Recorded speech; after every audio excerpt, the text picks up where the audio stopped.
Hello viewers, আসসালামু আলাইকুম। Welcome back to my channel. আজকে আবারও সবাইকে স্বাগতম জানাচ্ছি আমার নতুন আরও একটি রেসিপি দেখার জন্য। আজকে শেয়ার করব ডিম আর আটা দিয়ে একদম নতুন ধরনের একটা নাস্তা তৈরির রেসিপি। রোজ রোজ একই রকমের নাস্তা না তৈরি করে তেল ছাড়া আজকের এই লোভনীয় স্বাদের ব্রেকফাস্ট রেসিপিটি তৈরি করতে পারেন। সকাল বিকেলের নাস্তা কিংবা বাচ্চাদের টিফিন যে কোনো ক্ষেত্রেই কিন্তু এই নাস্তাগুলো একদম জমে যাবে। ঘরে যদি ডিম আর আটা থাকে তাহলেই কিন্তু আজকের এই লোভনীয় নাস্তাগুলো বানিয়ে ফেলা যাবে। তাই ভিডিওটি কিন্তু একদমই স্কিপ করা যাবে না, শেষ পর্যন্ত দেখতে থাকুন। আশা করছি সবার কাছে ভীষণ ভালো লাগবে। ভালো লাগলে প্লিজ একটি লাইক দিয়ে চ্যানেলটিকে সাবস্ক্রাইব করে দিবেন আর পাশে থাকা বেল আইকনটি প্রেস করে দিতে পারেন যেন পরবর্তী ভিডিও নোটিফিকেশন সবার আগে পৌঁছে যায়। তাহলে চলুন দেখে নেওয়া যাক আজকের নাস্তাগুলো কিভাবে তৈরি করছি। ফার্স্টে এখানে দেখুন একটা মিক্সিং বোলের মধ্যে নিয়ে নিচ্ছি 2 কাপ পরিমাণ আটা। আটার পরিবর্তে আপনারা চাইলে কিন্তু এখানে ময়দাটাও নিতে পারেন। ময়দা নিলে কিন্তু নাস্তাগুলো খেতে আরও বেশি মজার হবে। তারপরে এটার মধ্যে আমি অ্যাড করে দিচ্ছি 1 টেবিল চামচ কাঁচামরিচ কুচি। তারপরে অ্যাড করে দিচ্ছি 2 টেবিল চামচ ধনিয়া পাতা কুচি। ধনিয়া পাতাটা অপশনাল, আপনাদের হাতের কাছে থাকলে দিতে পারেন আর না থাকলে স্কিপ করতে পারেন। তারপর এটার মধ্যে অ্যাড করে দিচ্ছি 1/2 চা চামচ লবণ বা স্বাদ অনুযায়ী। এখন আমি একটা চামচের সাহায্যে এই সব কিছু উপকরণ খুব ভালোভাবে মিশিয়ে নিব।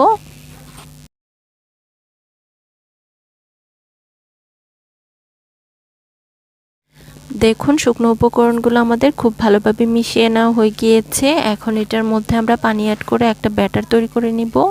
এখানে পানিটা কিন্তু একবারে দেওয়া যাবে না, অল্প অল্প করে অ্যাড করতে হবে। আর এই ব্যাটারটাকে আমাদের তৈরি করে নিতে হবে। প্রথমেই বেশি পরিমাণ পানি অ্যাড করে ফেললে ব্যাটারটা কিন্তু লুজ হয়ে যাওয়ার চান্স থাকবে, তাই অল্প অল্প করে পানি অ্যাড করতে হবে আর মিশিয়ে একটা মসৃণ ব্যাটার তৈরি করে নিতে হবে। বন্ধুরা, সকাল বিকেলের নাস্তায় প্রতিদিন রুটি পরোটা না বানিয়ে কোনো রকম বেলাবেলির ঝামেলা ছাড়াই আজকের এই নাস্তাগুলো বানিয়ে দেখতে পারেন। এই নাস্তাগুলো বানানো এতটাই সহজ, আপনি একবার বানানোর পর বারবার বানাতে ইচ্ছে করবে। আর কাউকে খাওয়ালে তো রিকোয়েস্ট আসতেই থাকবে। বন্ধুরা, যারা আমার এই ভিডিওটি দেখছেন প্লিজ একটি লাইক দিয়ে চ্যানেলটিকে সাবস্ক্রাইব করে দিবেন। আর যারা ফেসবুক পেজ থেকে দেখছেন প্লিজ একটি ফলো দিয়ে দিবেন। অনেকে আছেন ভিডিও দেখেন কিন্তু লাইক দেন না, প্লিজ একটি লাইক দিয়ে দিবেন। বন্ধুরা, দেখতেই পাচ্ছেন আমি অল্প অল্প পানি অ্যাড করে মসৃণ একটা ব্যাটার তৈরি করে নিয়েছি। এখন আমি এই ব্যাটারের ঘনত্বটা আপনাদেরকে একটু কাছ থেকে দেখিয়ে দিচ্ছি। বন্ধুরা, দেখতেই পাচ্ছেন ঠিক এরকম ঘনত্বের একটা ব্যাটার আমাদের তৈরি করে নিতে হবে। নাস্তার এই ব্যাটারটা তৈরি করতে আমরা যেই কাপে আটা নিয়েছি ঠিক একই কাপে আমরা পানি নিয়েছি। এখানে আমাদের এই ব্যাটারটা তৈরি করতে 2 কাপ আটার জন্য 2 কাপের চেয়ে একটু পরিমাণ বেশি পানি লেগেছে। এখন এই ব্যাটারটাকে আমাদের রেস্টে রাখতে হবে, তার জন্য একটা ঢাকনা দিয়ে ঢেকে রেস্টে রেখে দিচ্ছি 5 মিনিটের জন্য। এই ফাঁকে আমরা নাস্তার জন্য একটা পুর রেডি করব। তার জন্য এখানে দেখুন আমি একটা মিডিয়াম সাইজের আলু আগে খোসা ছাড়িয়ে নিয়েছি। এখন একটা গ্রেটারের সাহায্যে এই আলুটাকে একদম কুচি করে পলে নিচ্ছি। আপনারা চাইলে কিন্তু এই কাজটি বটির সাহায্যেও করতে পারেন, তবে যেভাবে করুন না কেন আলুগুলো একদম মিহিভাবে পলে নিতে হবে। বন্ধুরা, দেখতে পাচ্ছেন সম্পূর্ণ আলুটা আমাদের খুব ভালোভাবে গ্রেট করে নেওয়া হয়ে গিয়েছে। এখন এই আলুগুলোকে আমাদের ধুয়ে পরিষ্কার করে নিতে হবে। তার জন্য এখানে দেখুন একটা বাটি নিয়েছি আর এটার মধ্যে আলুগুলোকে নিয়ে নিচ্ছি। দেখতেই পাচ্ছেন আলুগুলো আমাদের বাটির মধ্যে তুলে নেওয়া হয়ে গিয়েছে। এখন এগুলোকে আমি অফ স্ক্রিনে খুব ভালোভাবে ধুয়ে পরিষ্কার করে নিব। তারপরে এখানে দেখুন আমি আবারও একটা ছোট বাটি নিয়েছি আর এটার মধ্যে 2টা মিডিয়াম সাইজের ডিম ভেঙে নিচ্ছি। ডিমগুলো যদি ফ্রিজে থাকে অবশ্যই কিন্তু এগুলো রুম টেম্পারেচারে এনে নাস্তাগুলো তৈরি করতে হবে। দেখতেই পাচ্ছেন ডিমগুলো আমাদের ভেঙে নেওয়া হয়ে গিয়েছে। এখন এটাতে দিয়ে দিচ্ছি খুব সামান্য পরিমাণ লবণ। এখন একটা কাঁটা চামচের সাহায্যে ডিমগুলোকে আমি খুব ভালোভাবে ফেটিয়ে নিচ্ছি। দেখতেই পাচ্ছেন ডিমগুলো আমাদের খুব ভালোভাবে ফেটিয়ে নেওয়া হয়ে গিয়েছে। এখন আমরা নাস্তার জন্য পুরটা রেডি করতে চলে যাব। তার জন্য এখানে দেখুন চুলায় একটা কড়াই বসিয়ে দিয়েছি। এখন এটাতে দিয়ে দিচ্ছি 2 টেবিল চামচ রান্নার তেল। তেলটা গরম হয়ে এলে দিয়ে দিচ্ছি 3 টেবিল চামচ পেঁয়াজ কুচি। তারপর এটার মধ্যে দিয়ে দিচ্ছি 1 টেবিল চামচ কাঁচামরিচ কুচি। এখন একটা হাতের সাহায্যে নেড়ে চেড়ে তেলের মধ্যে পেঁয়াজ কুচি আর কাঁচামরিচ কুচিগুলো কিছুক্ষণ ভেজে নিব। কিছুক্ষণ নেড়ে চেড়ে পেঁয়াজ কুচিগুলো ভেজে এটার মধ্যে আমরা কিছু গুঁড়ো মশলা অ্যাড করে দিব।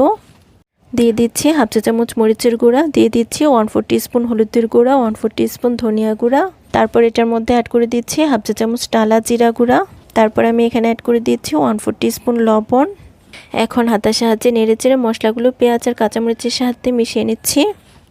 মশলাটা কিছুক্ষণ কষিয়ে এটার মধ্যে আমরা যে আগে গ্রেট করে আলুগুলো রেখেছিলাম সেগুলোকে দিয়ে দিচ্ছি। তারপর আবার হাতের সাহায্যে নেড়েচেড়ে মিশিয়ে নিচ্ছি। বন্ধুরা দেখতেই পারছেন নেড়েচেড়ে মশলার সাথে আলু কুচিগুলো খুব ভালোভাবে মিশিয়ে নেওয়া হয়ে গিয়েছে। এখন এই আলুগুলো সিদ্ধ হওয়ার জন্য এটার মধ্যে অল্প পরিমাণ পানি দিয়ে দিব। এখন আবার একটা হাতের সাহায্যে নেড়েচেড়ে সব কিছু মিশিয়ে নিব। নেড়েচেড়ে মেশানো হয়ে গিয়েছে। এখন একটা ঢাকনা দিয়ে ঢেকে দিব 2 মিনিটের জন্য। যেহেতু আলুগুলো একদম মিহিভাবে গ্রেট করে নিয়েছি, তাই এর চেয়ে বেশি সময় কিন্তু আলুগুলো সিদ্ধ হতে লাগবে না। দেখুন পানিটা কিন্তু একদম শুকিয়ে গিয়েছে আর আলুটাও কিন্তু সিদ্ধ হয়ে গিয়েছে, আমি চেক করে নিয়েছি। এখন এই আলুটার মধ্যে আমরা যে আগে ডিমটাকে ফেটিয়ে রেখেছিলাম সেগুলোকে দিয়ে দিচ্ছি। তারপর হাতের সাহায্যে নেড়েচেড়ে আবারও সঙ্গে সঙ্গে মিশিয়ে নিচ্ছি। আর এটাকে আমরা খুব ভালোভাবে নেড়েচেড়ে একদম ভাজা ভাজা করে নিব। বন্ধুরা এই নাস্তার পুরটাতে আপনারা চাইলে কিন্তু আলুর সাথে আরও আপনাদের পছন্দ অনুযায়ী যে কোনো সবজি অ্যাড করতে পারেন। আমি আজকে নাস্তাটা একদম সহজভাবে তৈরি করছি, তাই এখানে শুধু আলুটাই নিয়েছি। কিছুক্ষণ নেড়েচেড়ে আলু আর ডিমের পুরটা আমি একদম ভাজা ভাজা করে নিয়েছি। এখন তুলে নেওয়ার পূর্ব মুহূর্তে এটার মধ্যে দিয়ে দিচ্ছি 1 টেবিল চামচ ধনিয়া পাতা কুচি। এখন নেড়েচেড়ে খুব ভালোভাবে মিশিয়ে নিলে আলু পুরটা আমাদের একদম হয়ে গিয়েছে। নাস্তার জন্য পুরটা আমাদের একদম পারফেক্টভাবে রেডি। এখন আমি এটাকে চুলা থেকে নামিয়ে নিব। তারপরে থেকে দেখুন চুলায় আবার একটা প্যান বসিয়ে দিয়েছি। এখন এটাতে দিয়ে দিচ্ছি খুব সামান্য পরিমাণ ঘি। তারপর একটা টিস্যু পেপারের সাহায্যে ঘিটাকে আমি প্যানের মধ্যে খুব ভালোভাবে লাগিয়ে নিচ্ছি। এখন প্যানটা যখন খুব ভালোভাবে গরম হয়ে যাবে, এটার মধ্যে আমি 1/2 কাপ পরিমাণ ব্যাটার দিয়ে দিচ্ছি। তারপরে এই ব্যাটারটাকে প্যানের মধ্যে একটু ঘুরিয়ে নিচ্ছি।